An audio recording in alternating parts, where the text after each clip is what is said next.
আসসালামু আলাইকুম রহমতুল্লাহি ওয়া বারাকাতুহু। আমি মোহাম্মদ রকিবুল আমিন এই মুহূর্তে আপনাদের কাছে উপস্থিত হয়েছি। আশা করছি সকলে ভালো আছেন, সুস্থ আছেন এবং নিরাপদে আছেন। সবাইকে জানাচ্ছি রমজানুল মুবারক। আমি এই মুহূর্তে যেখানে আছি সেটি হচ্ছে শেখ মুজিব রোডের ঠিক আগ্রাবাদের এবং বারিক বিল্ডিং এর ঠিক মাঝামাঝি একটা জায়গায় আছি। আমি আপনাদেরকে দেখানোর চেষ্টা করছি।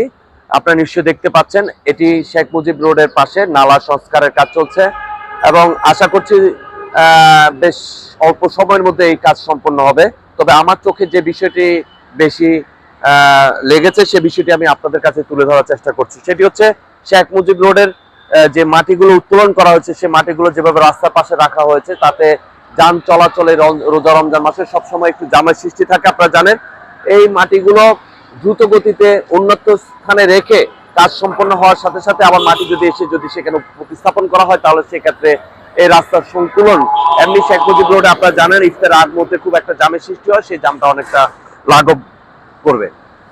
এছাড়া আরেকটি বিষয় আমি দেখেছি সেটা হচ্ছে নালা করার ক্ষেত্রে নালাকে বাধাগ্রস্ত করার জন্য যে সকল পিলার, বিদ্যুতের পিলার, তিনটি লাইন সেগুলোকে কিছু সরানো হয়েছে, আর কিছু কিছু জায়গায় আমি পিলারগুলোকে দেখেছি যত স্থানে রয়েছে।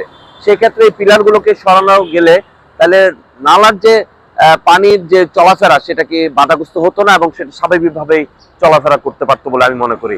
আমি এই রমজানের মাসে আরেকটি বিষয় আমি তুলে ধরতে চাই, সেটি হচ্ছে যে রাস্তার পাশে অনেকে ফুটপাতে ছোট ছোট ভ্যানের মাধ্যমে গাড়ি নিয়ে ব্যবসা করে এবং যার কারণে শেখ মুজিব রোডে এমনিতে নালার কাজ করার কারণে মাটি উত্তোলনের পরবর্তীতে তার মধ্যে আবার ভ্যান গাড়িগুলো যখন ওখানে থাকে, ছোট ছোট গাড়িগুলো যখন থাকে তখন দেখা যাচ্ছে রাস্তা আরো সংকুলন হয়ে যায়।